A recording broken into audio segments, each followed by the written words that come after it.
नमस्कार। मैं हूं आपका दोस्त एडवोकेट रंजीत सिंह घाटगे और आरजी टॉक्स में आपका बहुत बहुत बहुत ही स्वागत है। लॉ फील्ड के लिए खास करके इंडिया में ये बहुत ही खुशखबरी की बात है और मैं ये आपको सुनाते हुए मुझे भी बहुत खुशी हो रही है। हमारे जो जो लॉ मिनिस्टर है रिजिजू या फिर हमारे जो चीफ जस्टिस ऑफ इंडिया है धनंजय चंद्रचूड़ सर, तो इन दोनों ने भी मिलकर एक बहुत ही अच्छा हमको एक तोहफा दिया है इस साल।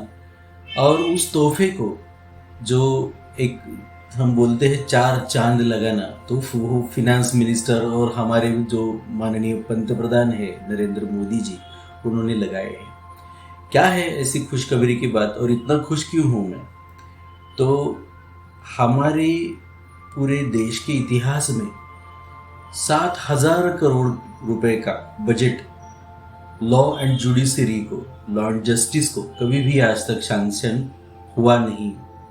और कभी भी इतने पैसे लॉ एंड जुडिशरी के देखभाल के लिए और उसके डेवलपमेंट के लिए, या फिर हम जिसको बोलते हैं ईज टू जस्टिस, जैसे ईज टू बिजनेस है वैसे ही ईज टू जस्टिस, जिसको हम बोलते हैं कि जस्टिस पाने के लिए जितनी सहूलियत है वो सहूलियत एक्चुअली प्रैक्टिकल में आने के लिए जो चीज़ की जाती है उसके लिए हमने इतना खर्चा इससे पहले कभी नहीं किया था, या फिर उसको हमने वो खर्चे को मंजूरी नहीं दी थी आज तक। ये ई कोर्ट्स का जो प्रोजेक्ट है वो थर्ड फेज में है अभी, और थर्ड फेज में हम चाहते हैं पूरे देशवासी और ये हमारी जुडिशरी और हमारे जो लॉ एंड जस्टिस डिपार्टमेंट है, हम चाहते हैं कि ये पेपरलेस हो जाए पूरा का पूरा। इतना पेपर वर्क उसमें होता है और हर चीज के लिए हमको वो पेपर, आप देखते होंगे कि जितने भी डिफेंडेंट्स है उनके लिए, रिस्पोंडेंट्स हैं जितने भी है उनके लिए अलग अलग कॉपीज निकालने पड़ते हैं।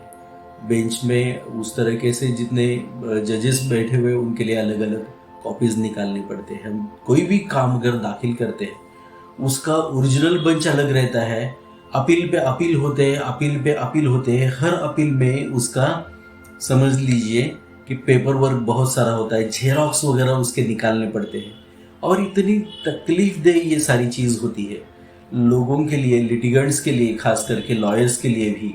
तो ये सारी चीज़ जो है ये थर्ड फेज में हम उसको पूरी तरह से ख़त्म करने के फिराक में है, और उसके लिए ये बजट जो है 7,000 करोड़ का ई कोर्ट्स का प्रोजेक्ट जो है वो थर्ड फेज का, उसको कंप्लीट करने के लिए हम लोग इस्तेमाल करेंगे। इससे होगा क्या? पेपरलेस तो मैंने आपको बताया ही कि ये पेपरलेस होगा, और पेपरलेस के साथ साथ हमको और बहुत सारी चीज़ें जो ई कोर्ट्स में जो है, फाइलिंग तो ऑनलाइन हो जाएगा, उसके बावजूद हमको बहुत सारी, मतलब एक ऐसी बात है कि लिटिगेंट्स का कोर्ट में आना, लॉयर्स का कोर्ट में आना, इसको एलिमिनेट करने की कोशिश की जाएगी। कि आपको समझ लीजिए आप यहाँ पर बैठे हैं महाराष्ट्र में, और आपको कहीं कलकत्ता में, वेस्ट बंगाल में कहीं किसी डेट के लिए आपको हाजिर होना है वहाँ पर, या फिर दिल्ली में हाजिर होना है, या फिर किसी साउथ इंडियन स्टेट में, तमिलनाडु में, केरला में कहीं पर आपको वहाँ पर जाके हाजिर होना है, और आप वहाँ से ट्रैवल करके कोर्ट में जाके अपनी जो बात है वहाँ रखेंगे। तो इसको इलिमिनेट करने की कोशिश की जा रही है।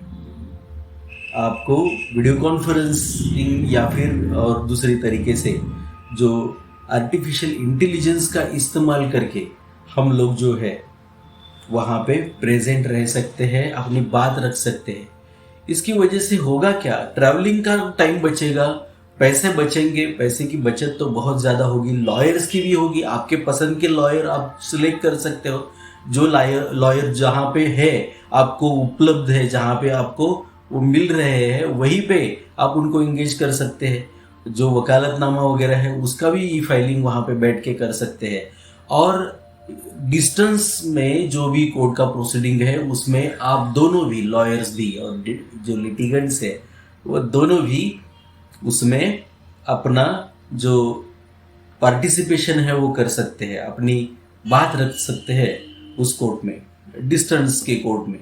इसके साथ साथ आप जो भी फाइलिंग करना है, वकालतनामा तो फाइल कर सकते हो, कोई दूसरे डॉक्यूमेंट्स फाइल करने हैं या फिर कोई और दूसरा एप्लीकेशन फाइल करना है आपके प्लीडिंग्स के सिवा, हम जो है लॉयर्स इसको प्लेन और रिटर्न स्टेटमेंट को प्लीडिंग बोलते हैं। इसके बावजूद भी बहुत सारी चीज़ें हैं जो कोर्ट में फाइल हो सकती है। उसका ई फाइलिंग, अभी आप जाएंगे filing.ecourts.com पे, गवर्नमेंट के वो वेबसाइट है, आप देख लीजिए, तो government.in है कुछ, तो वो वेबसाइट पे आप जाएंगे तो आपको पता चलेगा कि ये सारी लिटिगेंट्स के लिए, लॉयर्स के लिए, सबके लिए अलग अलग उसमें सेगमेंट्स है। और वो अभी वेबसाइट अभी लाइव हो गया है, उसका ऐप भी लाइव हो गया है, तो वहाँ जाकर आप अपनी जो डॉक्यूमेंट्स किसी भी कोर्ट में फाइलिंग आपको जो करना है वो कर सकते हो। तो कितना टाइम और कितना पैसा बचेगा ये आप उसका अंदाज़ा लगा सकते हो। सालों निकल जाते हैं यहाँ पर, ये कोर्ट में जो अपना केस चलता है। मैंने 2001 साल में एक कोई जो सर्वे आया था वो पढ़ा था, और उसमें लिखा हुआ था कमीशन ने कि जो अभी के जो केसेस है, मतलब मैं आपको 22 साल पहले की बात बता रहा हूँ, कि अभी जो जितने केसेस है कोर्ट में, अगर उसमें एक भी केस का इजाफा नहीं होता, मतलब और एक केस ज़्यादा दाखिल नहीं होती, तो इतने जो केसेस है इनको पूरी तरह से जो डिसीजन तक उनको लाने में 324 साल लग जाएंगे। ये बहुत ही मतलब दर्द पैदा करने वाली ये चीज़ है। ये सारी चीज़ जस्टिस डिलीवरी जो सिस्टम है उसको फास्ट करने के लिए जो गवर्नमेंट अपना ये उठा रही है, जुडिशरी अपना जो एफर्ट्स ले रही है, इतना काम चल रहा है लिटिगेंट्स को जल्द से जल्द न्याय मिले इसके लिए, तो ये बहुत ही काबिले तारीफ है मैं कहूँगा। सारी फैसिलिटीज जो है वो डिजिटल एनवायरनमेंट की तरफ इशारा करती है। सारा का सारा जो जुडिशल सिस्टम है उसको हम आर्टिफिशियल इंटेलिजेंस के तहत लाने की कोशिश कर रहे हैं और पूरा डिजिटलाइजेशन पेपर वर्क का कर रहे हैं। आर्टिफिशियल इंटेलिजेंस तो सबसे पहले जो है वो आपको वर्चुअल कोर्ट्स के बारे में आपको पता होगा, वो आपको ई कोर्ट सर्विसेज के जो मोबाइल ऐप्स आते हैं उसमें भी वर्चुअल कोर्ट्स रहते हैं। तो वर्चुअल कोर्ट्स का काम है कि ज़्यादातर वो अभी उसका इस्तेमाल जो हो रहा है वो ट्रैफिक के जो इन्फ्रिंजमेंट्स होते हैं, तो ट्रैफिक का रूल अगर कोई रेगुलेशन अगर कोई ब्रेक करता है रास्ते पे, तो उसको उसी जगह पे वो वर्चुअल कोर्ट की तहत फाइन लगाकर उसका जो रिकवरी है वो किया जा सकता है वर्चुअल कोर्ट्स की जगह।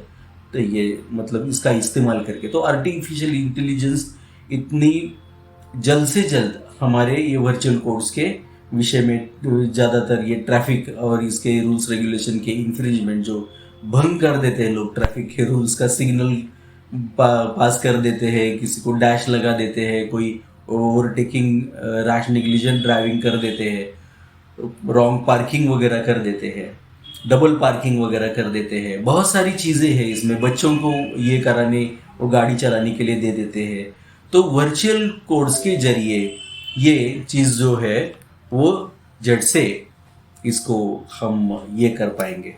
तो हम इसको समझना चाहिए हमको कि कितना एफर्ट जो है ये हमारी कंट्री में लिया जा रहा है। क्या बात है, मैं तो बहुत ही खुश हूँ। ये सारा पेपरलेस हो जाएगा, हम जो भी ड्राफ्टिंग वगैरह करेंगे कंप्यूटर में होता है उसको हम मैप कर सकते हैं। लेकिन इसमें एक बात है, अभी के लिए हमको ये देखना है कि यहाँ जो ओथ वगैरह टेकिंग होता है इसको भी डिजिटलाइज या फिर इसको भी ये जो है ई कोड के तहत लाया जा रहा है। और ओथ जो है मतलब कोई भी चीज़ कोर्ट में जाके आपको शपथ लेकर उसको कहना पड़ता है कि ये शपथ पूर्वक मैं कह रहा हूँ, मैं भगवान की कसम खाता हूँ, मैं खुदा की कसम खाता हूँ, या फिर हम ये ओथ लेते हैं गॉड के नाम पे। ये सारी चीज़ें जो है वो जो है आपको वर्चुअली या फिर वीडियो कॉन्फ्रेंसिंग के जरिए आप कर सकते हो। इतनी सारी चीज़ें है वो ये ई कोड्स के ये जो थर्ड फेज है उसमें आ रही है। बहुत ज़रूरी बात मैं आपको फिर से ये बताना चाहता हूँ कि हमारे जो honourable chief justice of India doctor Dhananjaya Y Chandrachud sir है, उन्होंने खुद ये फेज 3 के ये जो सारे अभी जो ई कोर्ट में ये जो आने वाले हैं वेबसाइट वगैरह जो सारा का सारा आर्टिफिशियल इंटेलिजेंस है, खुद उन्होंने इसको वेरीफाई किया है बैठ के। ये बहुत ही बड़ी बात है कि इतना वक्त उनके पास होता नहीं है और इनका ये जो काम है वो जुडिशियल और एडमिनिस्ट्रेटिव इसका वो जो है तरीके का काम है, उसके बावजूद भी टेक्नोलॉजिकली भी हमारे कोर्ट को साउंड करने के लिए, हमारी पूरी जुडिशरी को साउंड करने के लिए हमारे चीफ जस्टिस भी इतना कष्ट उठा रहे हैं। तो सारा देश मेरे ख्याल में उनका भी बहुत बहुत आभारी रहेगा।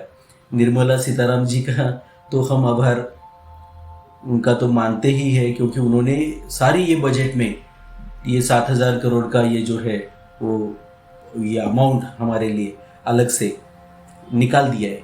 देखिए इसमें कुछ बातें और है, जैसे कि हमने देखा कि ट्रैफिक के रूल्स वगैरह क्या या फिर ये सारे ये जो हो रही है, तो आर्टिफिशियल इंटेलिजेंस का मैकेनिज्म का हम इसमें इस्तेमाल करेंगे।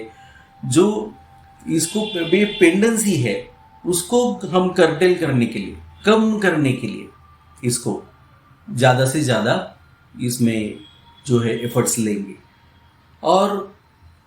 और भी चीज़ें जो आर्टिफिशियल इंटेलिजेंस के बावजूद हमारे जो फ्यूचर प्लान्स है, जो भी अभी देखिए चाइना में कुछ ये आर्टिफिशियल इंटेलिजेंस के इस्तेमाल से उन्होंने कई सारे जजमेंट्स में ये कर दिया और निर्णय दे दिया।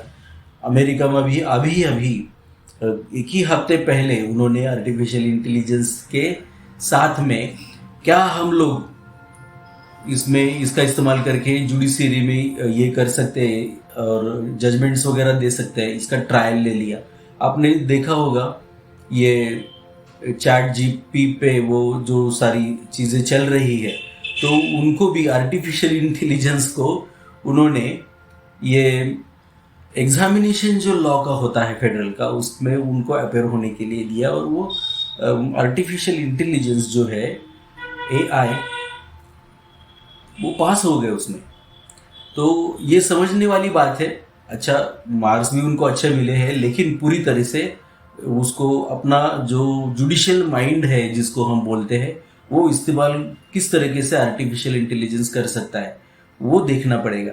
आगे चलकर जुडिशियल माइंड ये सबसे बड़ी और बहुत ज़रूरी बात है for the delivery of justice. हमको समझना चाहिए जो चीज़ें पहले से डिसाइडेड है, प्रेसिडेंटेड है और हम उसके लिए तैयार है, समझ लीजिए कि ये फैक्ट्स है तो ये इसका रिजल्ट होना चाहिए, उसी चीज़ के लिए हम जो है आर्टिफिशियल इंटेलिजेंस का इस्तेमाल कर सकते हैं। लेकिन जो चीज़ मानवता के लिए, जुडिशरी के लिए नई है या फिर कुछ ऐसे फैक्ट्स उसमें है जो कि नए हैं, तो उसको जुडिशियल माइंड से फिर से देखना पड़ेगा, उसका डॉक्यूमेंटेशन करना पड़ेगा।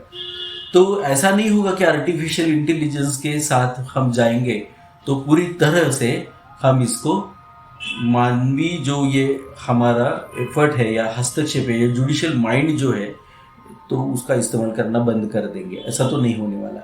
हमको समझना चाहिए कि जुडिशियल माइंड ये तो इंसान के पास ही है, और ये जो आर्टिफिशियल इंटेलिजेंस है उसने भी अगर कुछ ये जजमेंट दे दिया तो दैट शुड बी वो अवेलेबल तो होना चाहिए।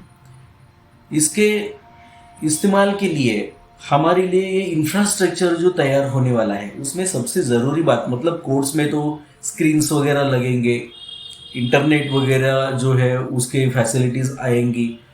उसके बावजूद कोर्ट में जो मतलब उनका डाटा कलेक्शन, स्टोरेज वगैरह, ये सारी चीज़ें ये कहीं पे भी की जाएंगी।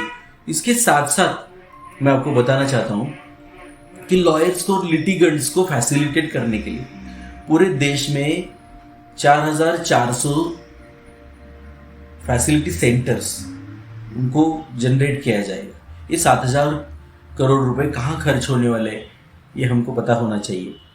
तो ये सारे देश में पूरी तरह से हर कोर्ट रूम में इसका इस्तेमाल हो, इसके लिए हर कोर्ट रूम में ये सारी सिस्टम्स, आर्टिफिशियल इंटेलिजेंस, ये इंटरनेट का कनेक्शन, स्क्रीन्स वगैरह, ये सारी चीज़ें होनी चाहिए।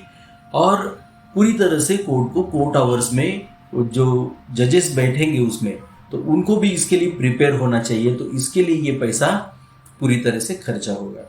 ट्रेनिंग की बात भी है, लॉयर्स, जजेस और लिटिगेंट्स का भी ट्रेनिंग अभी चल रहा है बहुत सारी जगह पे। महाराष्ट्र में तो बहुत सारी जगह पे अभी ई फाइलिंग का काम चालू हो गया है।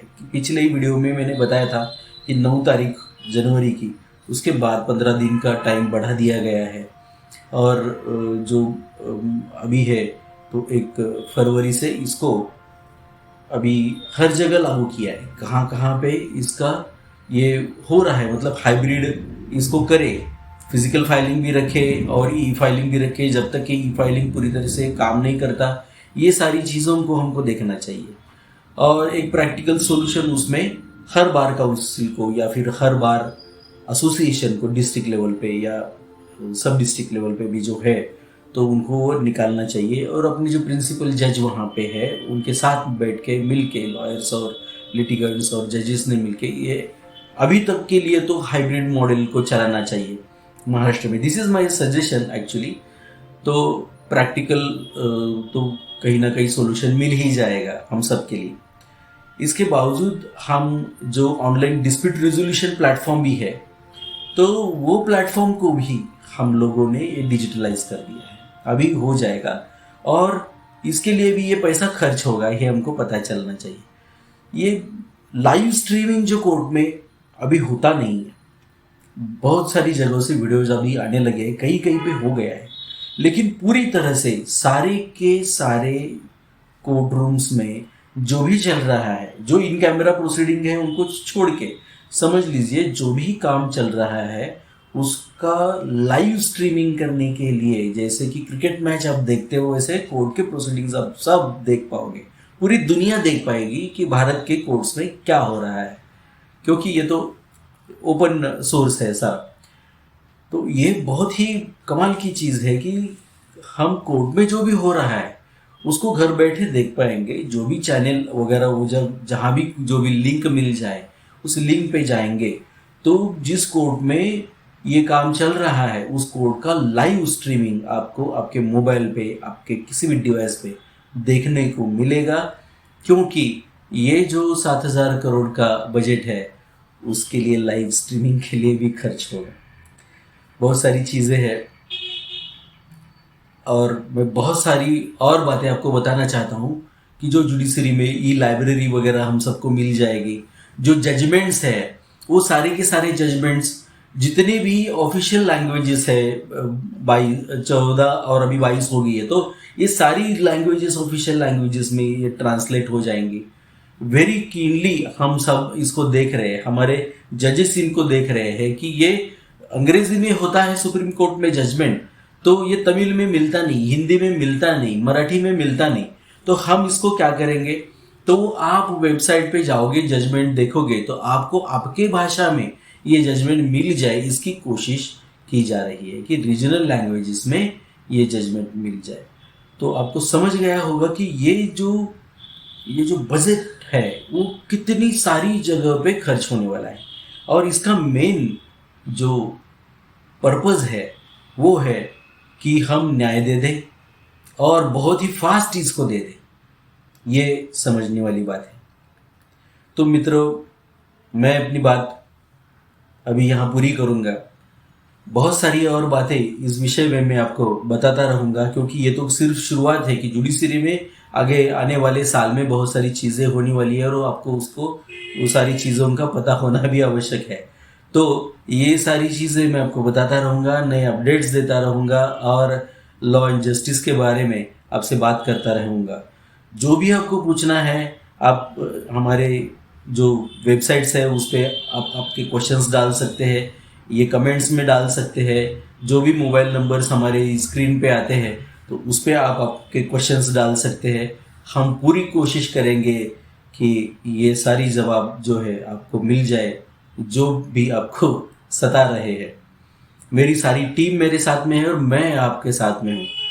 ये अरिजीत टॉक सुनते रहिए, सब्सक्राइब करिए, कमेंट करिए, लाइक करिए और शेयर भी करिए, क्योंकि आपको जो ज्ञान मिला है आप तो ज़रूर चाहते होंगे कि और भी आपके दोस्त ये ज्ञान जो है वो ग्रहण करें।